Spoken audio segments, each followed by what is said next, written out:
presenting by Deep Music।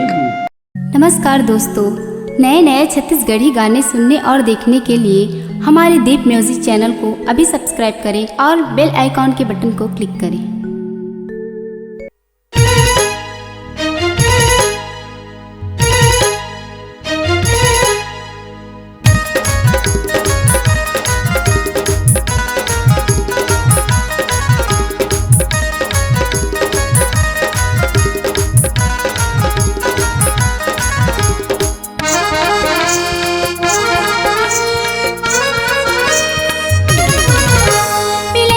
नजर वाली छेला ठेंगा murder वाली जुल्फा हचुंदी वाली माला मोती मुंदी वाली दीवानी मोला बना दी सिरे, दीवानी मोला बना दी सिरे।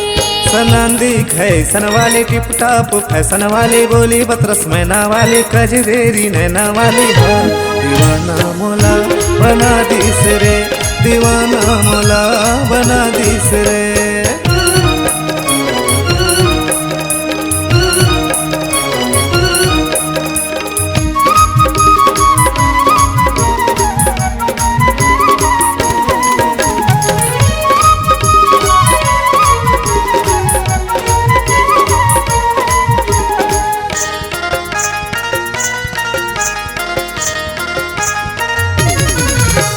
नजरे नजर माँ कर रूप है झूले, मिर्गिन कसरेंगना मटक के होकर देखना है अड़बड़ खुले।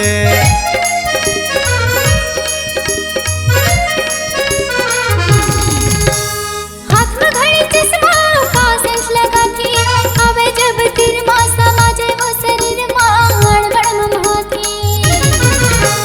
नो है वो तो कॉलेज वाली, भारी वो तो नॉलेज वाली, अधरेल चिन्हाने वाली, मौला बलाने वाली दीवाना मोला बना दी सिरे, दीवाना मोला बना दी सिरे।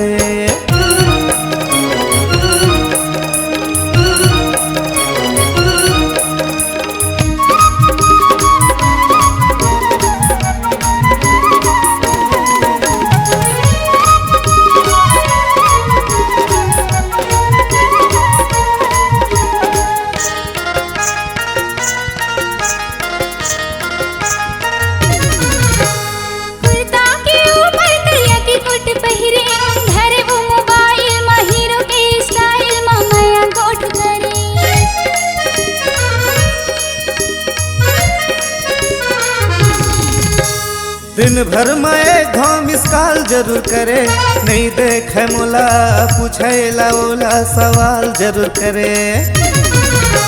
अकेला पाके छिकने वाला छैहा देख के रिंगने वाला, ज्यादा नहीं तो फेंकने वाला, नीचे मोला दिखने वाला दीवानी मोला बना दी सिरे, दीवानी मोला बना दी सिरे।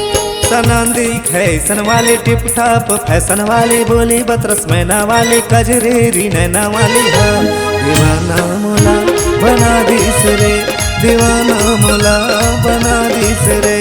पिलाई कस नजर वाली छेला ठेंगा मर्डर वाली जुल्फा हचुंदी वाली माला मोती मुंदी वाली दीवानी मोला बना दी सिरे, दीवानी मोला बना दी सिरे।